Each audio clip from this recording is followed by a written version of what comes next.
Merci beaucoup. Eh bien, je vous remercie déjà pour cette invitation et pour cette étude de cas très, très stimulante. Alors, effectivement, sur ces dispositifs de e-santé, en fait, ce qu'il apparaît, c'est qu'il y a tout un ensemble d'implicites sur ce que devrait être le patient ou ce qu'il est censé être, le patient ou la patiente. Et, euh, et en fait, à l'épreuve des faits, ça pose des questions à la fois à tous les patients et aux patients concernés par les inégalités sociales de santé en particulier. Alors d'abord, et je fais volontairement vite et je mets en route mon petit chronomètre pour savoir si je reste dans les temps. Tous ces dispositifs supposent une littératie en santé, une littératie numérique de base, hein, savoir brancher, savoir recevoir un dispositif, le brancher, savoir faire face aux pannes diverses. On a évoqué Doctolib, ces effets de problèmes dès la mise en route ont des effets mémoire importants qui peuvent bloquer éventuellement durablement des utilisateurs. Il y a aussi dans de tels dispositifs, comme nous avons pu l'étudier,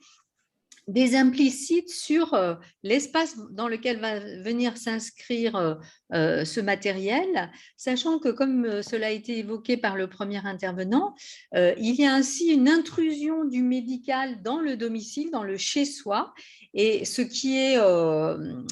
très, enfin voilà, ce que Anselm Strauss a montré sur vivre avec la maladie, la difficulté de préserver sa vie malgré la maladie, et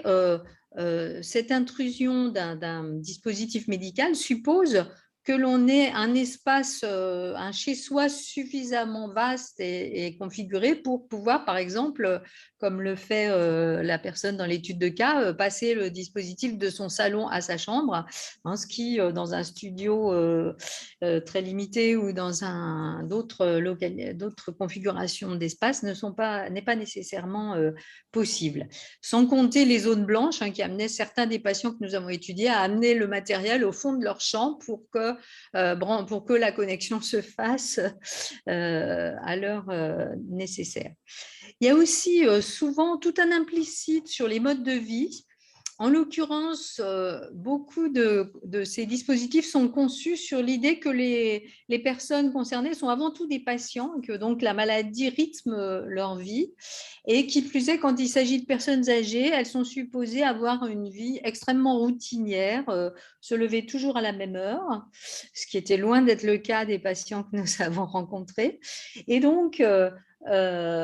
c'est ce qui éventuellement fait que le dispositif va venir contraindre le rythme même des patients et va susciter, comme c'est évoqué dans l'étude de cas, des alertes automatisées qui vont à la fois faire du stress du côté des personnels en charge de la télésurveillance, puisque ces personnes sont censées appeler systématiquement un patient qui ne répond pas, et va susciter comme une culpabilité, voire un stress du côté des patients dans les cas où ils vont éventuellement ne pas tenir le rythme ou faire comme une patiente nous avait dit, faire la grève du dispositif en considérant que définitivement avoir à répondre tous les jours à ces questions l'exaspérait. Alors, donc, il y a des implicites sur les modes de vie. Il y a souvent dans ces patients idéalisés,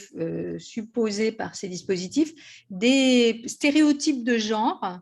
Des stéréotypes de genre et sur la situation familiale, hein. Les personnes sont supposées avoir des conjoints ou des conjointes. S'il s'agit d'un homme, comme dans l'étude de cas, un homme marié, l'épouse est supposée être en bonne santé physique et mentale et une aidante dévouée, ce qui n'était pas forcément, voilà, et puis n'est pas nécessairement le cas. Si c'est une femme, même isolée, elle est supposée être autonome. Et on ne va pas éventuellement, par exemple, lui proposer des formations à l'alimentation puisqu'elle est supposée savoir s'alimenter correctement en soi. Ça vaut aussi d'ailleurs pour derrière les hospitalisations, les bed managers considérant que ceux qui décident des hospitalisations, considérant qu'une personne avec conjoint ou conjointe n'est pas isolée et donc n'est pas prioritaire, sans tenir compte des situations particulières, sans guère en tenir compte. Alors, il y a aussi des points plus problématiques qui renvoient à la littératie en santé. Alors, ça a été documenté par des travaux, notamment aux États-Unis, en Europe du Nord, où ces dispositifs de télésuivi, télésurveillance ont été développés de plus longue date. Et comme je vais vite, je schématise, mais en schématisant, ces dispositifs sont souvent conçus par des designers issus des classes moyennes et classes supérieures, et qui souvent n'ont pas connaissance des patients dans leur diversité, notamment des patients dans d'autres gradients sociaux avec d'autres conditions de vie, et ils s'appuient souvent sur des stéréotypes, d'où les stéréotypes de genre qu'on retrouve, y compris chez des jeunes supposés modernes, etc., mais qui restent avec des stéréotypes très, très datés. Et des stéréotypes ou des exemples dans leur propre environnement qui donc sont des individualités de leurs mêmes groupes sociaux. Or, comme l'ont montré les travaux sur les inégalités sociales de santé, et notamment l'article fondateur de Luc Boltanski sur le rapport au corps, les personnes des classes populaires apprennent dès leur enfance à ne pas écouter leur corps, à endurer le mal. Et par ailleurs, ce sont des personnes qui sont sans grande connaissance de leur anatomie et ont très peu de mots pour les dire, aussi pour dire les localisations et dire leur mal.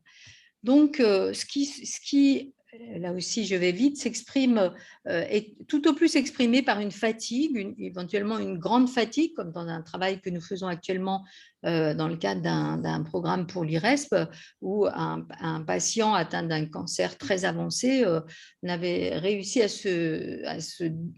avoir recours au système de santé que parce qu'il était épuisé et que son voisin lui a dit « Non, mais là…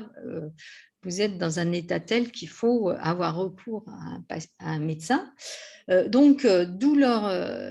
cette difficulté à s'exprimer et souvent à ne l'exprimer qu'en dernier stade. D'ailleurs, d'où le recours souvent aux urgences très tardif, puisque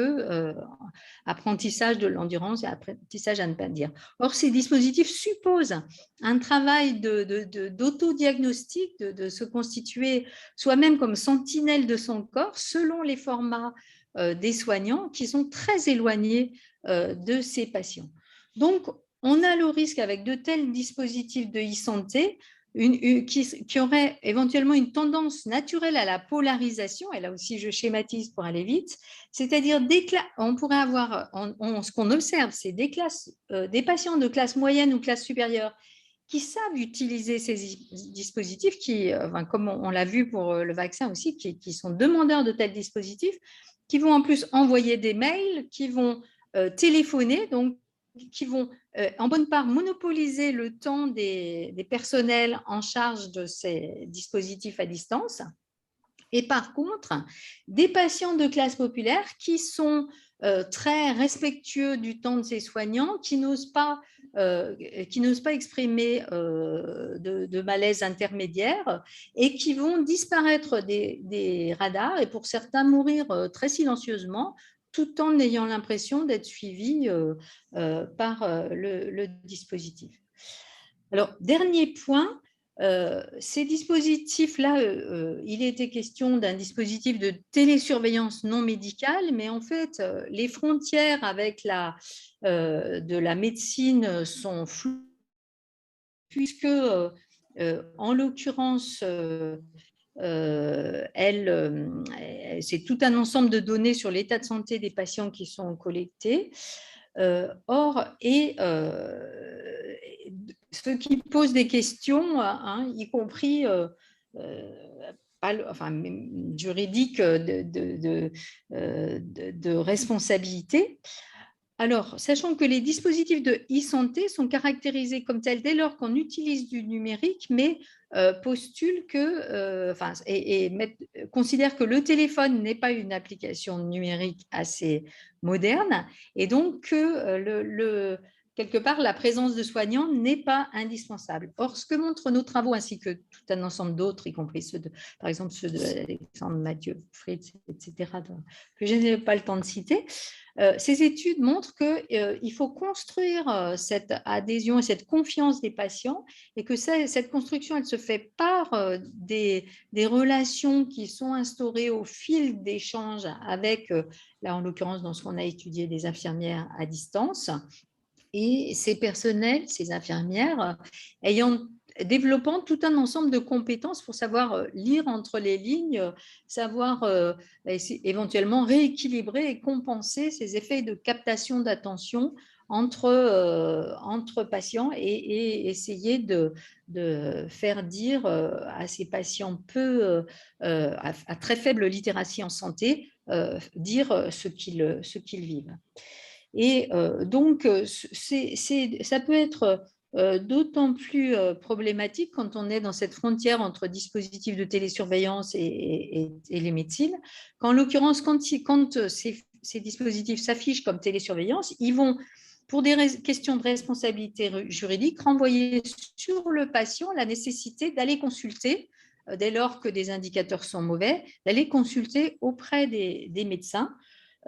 sans tenir compte de ce que précisément cette capacité d'initiative, cette capacité à comprendre que ce message reçu veut dire que vraiment il faut aller aux urgences, ou vraiment il faut aller chez le médecin, sont socialement très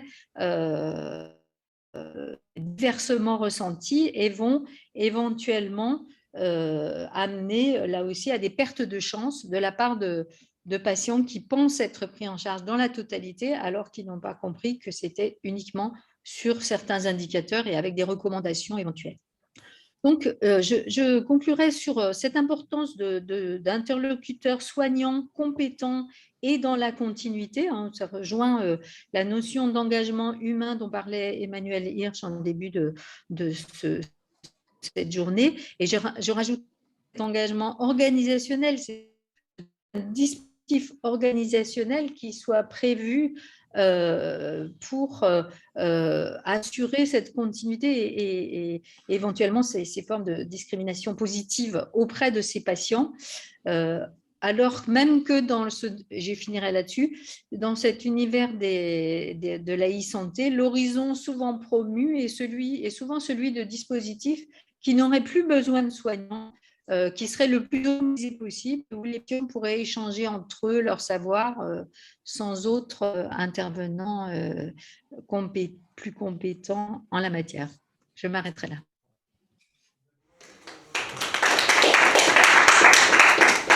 Merci beaucoup, Anne.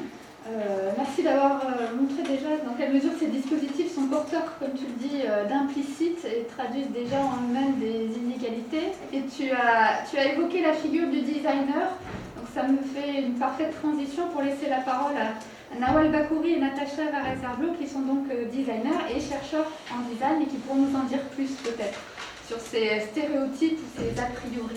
que peuvent porter les designers, ou questionner en tout cas.